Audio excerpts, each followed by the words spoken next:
कोकाट्याचे भाषे व्हाना तेव्हा त्याने हो म्हटले आणि बाबाने म्हटले की गडवा द्या। तेव्हा तो जादूगार म्हणाला की मी तुमचे पाय धुवून देतो।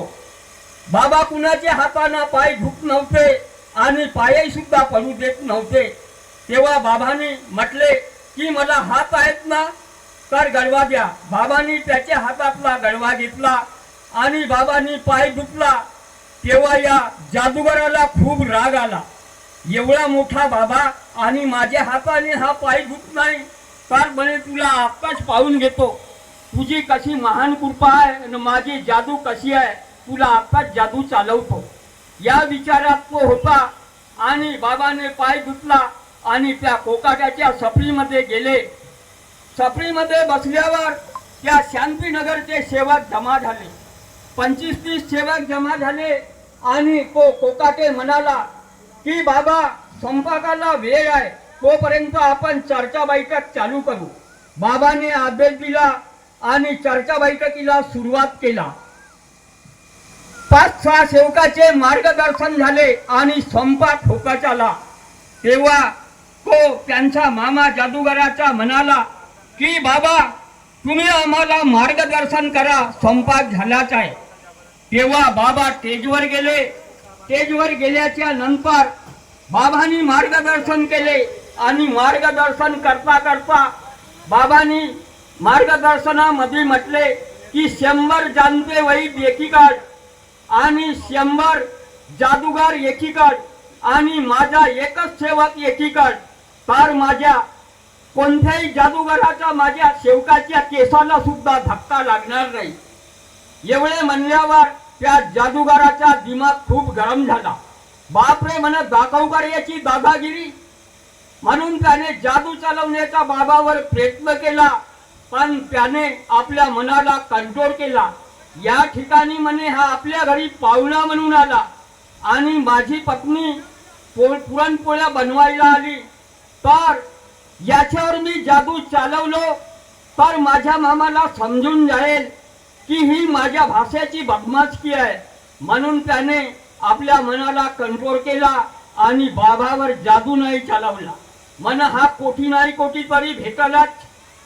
याचा 2 नंबरचा सेवक बाजीराव माठे याच्याशी माझे तर दोस्तानाच आहे, हा कोटी तरी मिळेलच, याच्यावर जादू मी तेव्हा चालवीन। म्हणून त्याने आपल्या मनाला कंट्रोल केला आणि बाबावर जादू त्या ठिकाणी नाही चालवला। चर्चा बैठक झाली, जेवण खावणं झाले आणि त्याने बाबासाठी हॉटेलातून एक पान आणला आणि रिक्षाने बाबाला टिंकी नगरला पोहोचवून दिला। पण त्याच्या मनाला समाधानी वाटत नव्हती। बाबाची आणि त्याची 1 महिना भेट झालीच नाही। हा भेटते कोटी ना का कोटी, याच्यावर मी तेथाच जादू चालवलो असतो तर बरा झाला असता असा तो आपल्या मनात विचार करत होता। हा भेटते कोटी ना का कोटी। पण 1.5 महिना झाल्यावर सोप्ता भवन मध्ये जनरल हवन होता। त्या ठिकाणी जनरल हवन होता, त्या ठिकाणी कार्यक्रम हवनाचे कार्यक्रम झाले आणि चर्चा बैठकीला सुरुवात झाली। त्यावेळेस हा जादूगार त्या चर्चा बैठकीमध्ये सेवकासारखा येऊन बसला आणि सगळ्या सेवकांचे मार्गदर्शन ऐकू लागला खुर्चीवर बसून।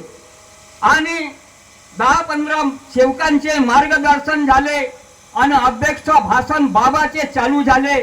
त्यावेळेस हा जादूगार सोप्ता भवनच्या एका कोपऱ्याला गेला। आता म्हणे याच्यावर मी जादू चालवतो।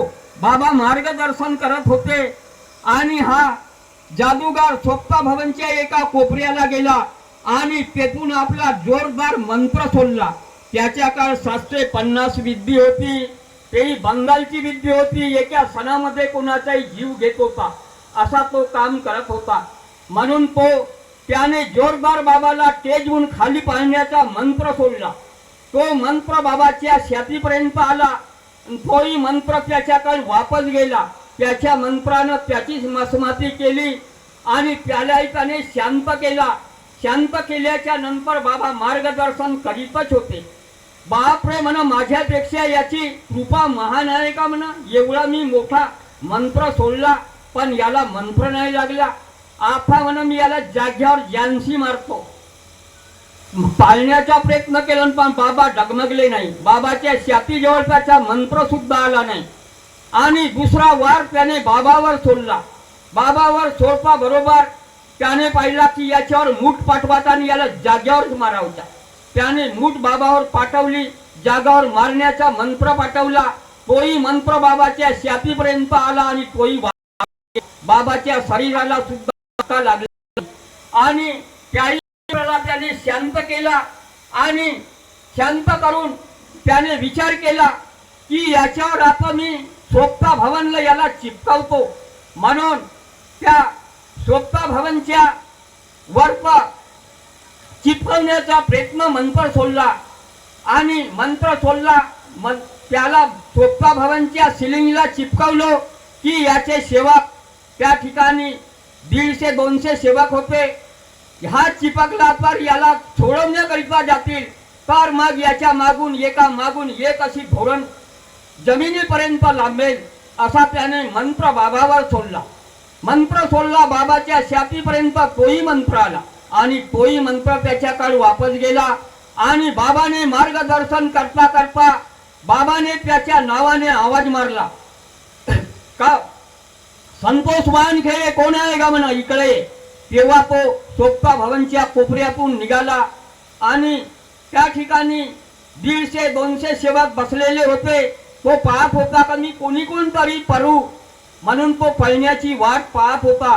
पण त्याने विचार केला येथून जर मी पळून गेलो तर याचे सेवक धावतील आणि मला लाथा बुक्क्यानं मारतील.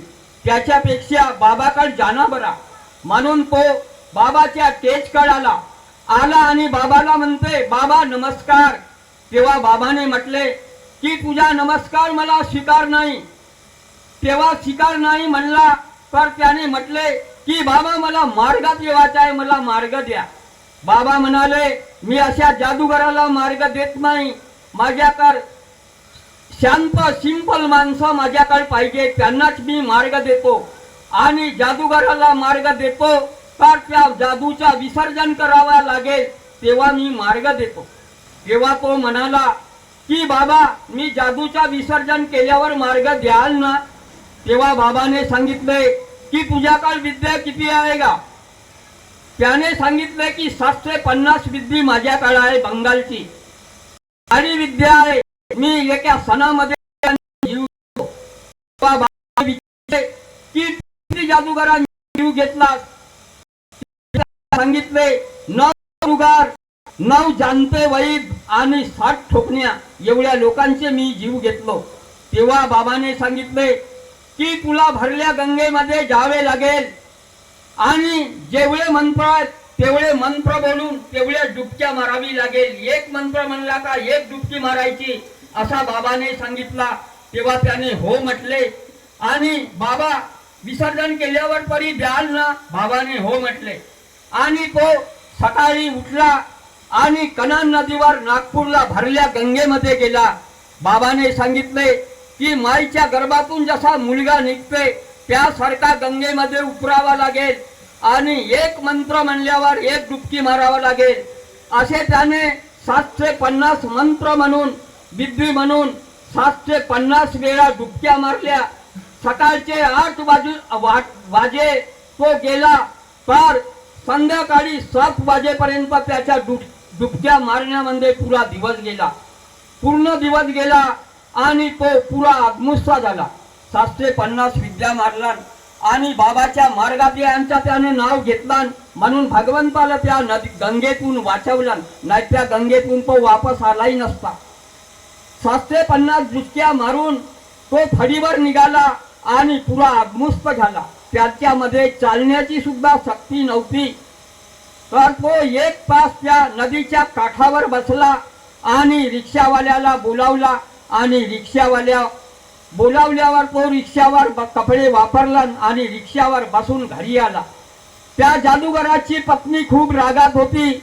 आतापर्यंत म्हणे तुम्ही कोठी गेल्या होत्या सकाळपासून, तुम्ही जेवण केल्या नाही, मी सुद्धा जेवण केलो नाही म्हणून ती खूप रागावली. तेव्हा तो म्हणाला की म्हणजे तुला मी कधी जेवण नको करू म्हणलो का माझ्या अगोदर, मला वेळ झाली तर तू जेवण करून घे. तेव्हा ते पत्नी म्हणाली मी आपला उष्टा अन्न आपल्या पतीला कधी वाढलो का? मी तुमच्या अगोदर जेवण केलो का? मी तुम्हाला जेवण दिल्याशिवाय मी जेवण करत नाही. मी जेवण केलो नाही. बरं म्हण शांत हो, मग सांगतो. मग पत्नीने रागा रागा टाट काढला. जादूगाराने जेवण केला. जेवण केल्याच्या नंतर तो शांत झाला. शांत झाल्याच्या नंतर पत्नीला म्हणाला, तूही जेवण करून घे. पत्नीने जेवण काढला आणि त्या जादूगाराने पत्नीला सांगितला की उद्या आपण बाबाच्या मार्गात जाऊ. तेव्हा त्या पत्नीला खूप आनंद वाटला, कारण हा जादूगार होता. केव्हा याचा जीव जाईल हा तिला भरोसा नव्हता. म्हणून ते खूप आनंदी झाली. कसा मसा जेवून ती मामाच्या घरी गेली. मामा सासऱ्याच्या घरी गेली आणि देवराम कोकाट्याला विचारू लागली की म्हणे, तुमचे भासाजी मार्गात येऊन म्हणतात, तर मामाजी तुम्हाला माहीत आहे का? तेव्हा तो कोकाटे म्हणाला, नाही सुनबाई, मला तर काहीच माहीत नाही. भासाजी मार्गात येतील म्हणून हा मला काही भरोसा नाही. कारण की त्यांना मामाला म्हटले होते की तुझ्या बाबाला एक वेळ आपली जादू दाखवून देईल. म्हणून त्याला विश्वास वाटला नाही आणि सकाळी उठला, आंघोळ केला. पत्नीला म्हणाला की तू आंघोळ कर, आपण बाबाच्या मार्गात जाऊ. रिक्षा केला. पती पत्नी त्या देवराम कोकाट्यांच्या घरी शांतीनगरला आले आणि मामाला म्हणाला की चला मग मामा, तुमच्या बाबाच्या घरी जाऊ मार्ग पकडण्याकरिता. तेव्हा ते बाबाच्या नगरला बाबाच्या निवासस्थानी गेले आणि त्या जादूगाराला बाबांनी विचारले की वानखेडे, तू सगळ्या जादूचा विसर्जन केलास का गा, की कोपऱ्या कापऱ्यात लपवून ठेवलास? बाबा एकसारखे त्यांच्याकडे पाहत होते. तेव्हा तो जादूगार घाबरला. बाबा मला मारत पर नाही, माझ्याकडे एकसारखे पाहतात. म्हणून बाबा बेभान विसरले आणि विवस्थेमध्ये आले आणि त्याच्या आत्म्यामध्ये, जादूगाराच्या आत्म्यामध्ये घुसले आणि बाबाने त्याचा शोध केला. त्याने सगळ्या जादूचा विसर्जन केला. त्यावेळेस बाबांनी त्याला शाबासकी दिली. का वागा म्हणे, तू वाहन खेळे, तुझ्यासारखा मी इमानदार एकही अजून पाहिलो नाही. तू खरोखर इमानदार आहेस म्हणा. त्यानं पूर्ण जादूचा विसर्जन केला आणि विसर्जन केल्यावर तो जादूगार बाकी जादूगाराला घबरावत होता की मी आता जादूचा विसर्जन केलो तर जादूगार माझ्यावर जादू चालवतील आणि माझा जीव घेतील, अशी त्यांना भीती वाटत होती. त्याच्यावर बाबाच्या मार्गात आल्यावर त्याच्यावर कोण्याही जादूगाराची जादू चालली नाही. तर बाबा नगर पाठवला. रामाजी मोदेकरकर त्या ठिकाणी नगरला बाबाच्या हातचा कार्यकर्ता रामाजी मोदेकर होता. बाबाने आपल्या हाताने कार्य दिले नाही आणि रामाजी मोदेकरला बोलावून आणण्यास सांगितले. तेव्हा तो कोकाटे मोदेकरकर गेला आणि त्याला बोलावून आणले की बाबा तुम्हाला बोलवत आहेत, चला. तो रामाजी मोदेकर आला. त्यावेळेस बाबांनी म्हटले की याला 11 दिवसाचे कार्य द्या. तेव्हा तो कार्यकर्ता बाबांना का म्हणतो की एवढा मोठा जादूगार, याला 11 दिवसाचे कार्य? तेव्हा बाबा म्हणाले की बाबा जेवढे कार्य म्हणते तेवढ्या दिवसाचे कार्य द्या. तेव्हा त्याने 11 दिवसाचे कार्य दिले. 12व्या दिवशी समाप्ती केली आणि बाबाच्या निवासस्थानी तो तेवढा जादूगार कार्य घेण्याकरिता आला आणि तो मार्गाचा सेवक बनला, तेवढा जादूगार. तर बाबाच्या निवासस्थानी आल्यावर बाबाने त्याला 41 दिवसाचे कार्य दिले आणि 42व्या दिवशी प्रसाद वाटली आणि त्याने फोटो आणून हवन कार्य थाटामाटात पार पडले आणि त्याने तो मार्गाचा सेवक झाला. पण त्याच्यावर कोणत्याही जादूगाराची जादू चालली नाही. तर आपल्या सेवकावर कोणत्याही जादूगाराची जादू चालत नाही. तर त्या पद्धतीने आपला सेवक वागला पाहिजे. एवढे बोलून मी आपले 2 शब्द पूर्ण करतो. आपण एकतेने भगवंताचा जयघोष करू. भगवान बाबा हनुमान जी की जय. मान त्यागी बाबा जुनदेव जी की जय. परमात्मा एक भगवान बाबा हनुमानजीला नमस्कार, मान त्यागी बाबा जुमदेवजीला नमस्कार, वाराणसी आईला नमस्कार, सर्व कार्यकर्ते, सेवक, सेविका, बालसेवक यांना माझा नमस्कार.